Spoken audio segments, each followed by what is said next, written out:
Need some mighty mags.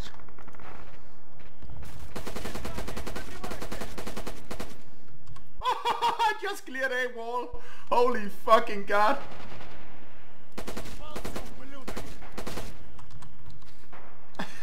Shit. Where do you want the eye? Where do you want the eye? Where do you want? Oh my god. I'm not sure.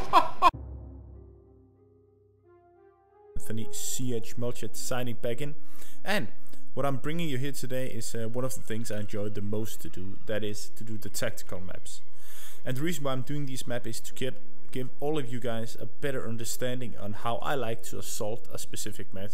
This is in no way the only way to do it, but this is what I have found to be the most effective and to be the most direct way of assaulting this map. And the map we're gonna talk about here today is the map you see in front of you.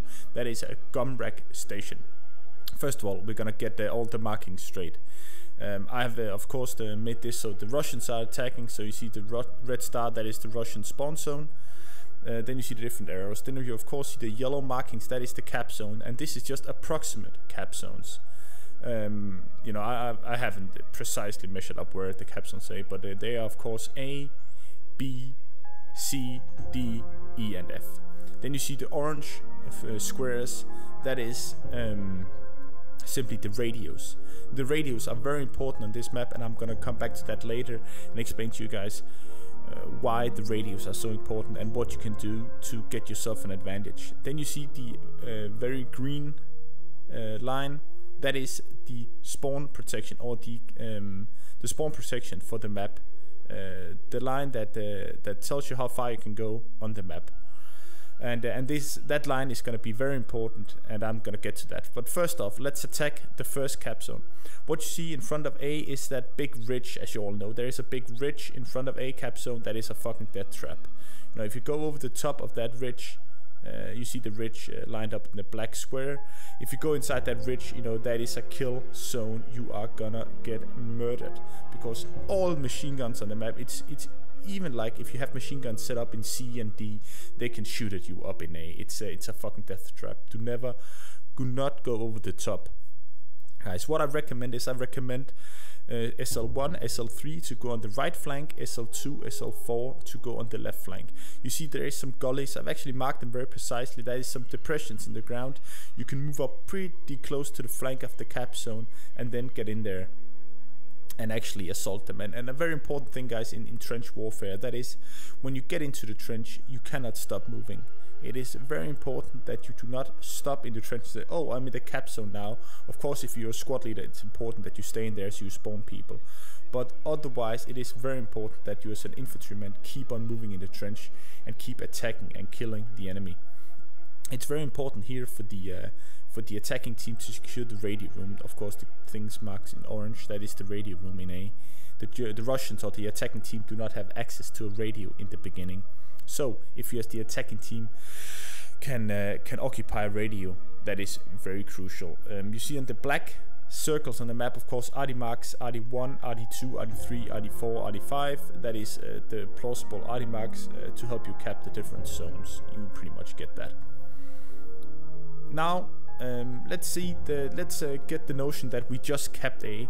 Now we're gonna get to the interesting part, because the design of Gumrak Station is so that the spawn zone disappears when you capture A. That means you do not have to attack D from the front. You do not have to do the suicide run on D from the get-go. So that is why I have marked the orange stars in the top right hand corner and top left hand corner, because this is staging areas, I would like to call them. And what I presume is to take, or what I like to do is like to take squad leader 3 or whatever, I can't remember what the rifle squad, but a squad with a lot of riflemen. You can either place them on the left flank or the right flank, but a squad in that station area as you're capping A, because the second you cap A, that green line is going to disappear and there's not going to be a new one. There is no spawn protection or no protection behind B, there's no protection behind D and C. That means you can actually turn the game on the defending team. You can actually turn the game around, and you can actually, as I show with the arrows, you can move in behind the cap zones, and you can sneak up into F. And what is that gonna do?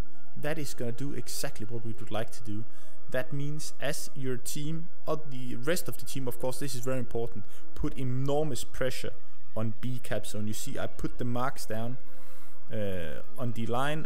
Of course, follow the trenches, and of course squad 1 and whoever is left go on the right side, squad 2, 4 go on the left, follow the left side trenches. I showed this pretty clearly, and put maximum pressure on the defenders before they get to set up.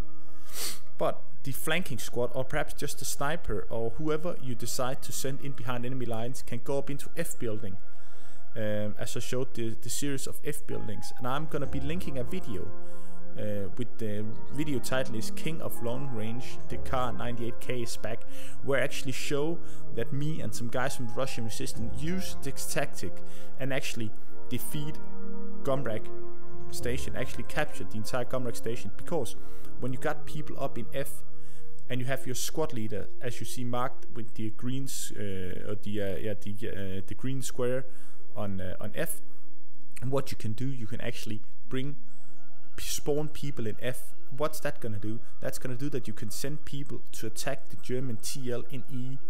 That means that the Germans are gonna have to divert attention from the defense of D and C.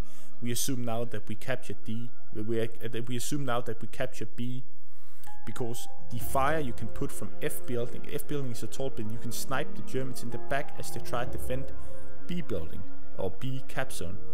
So what we done, we subtly turned the tables on the defending team. The defending team now have to cope with attackers in the rear area. They now have to deal with attacking teams all over the place.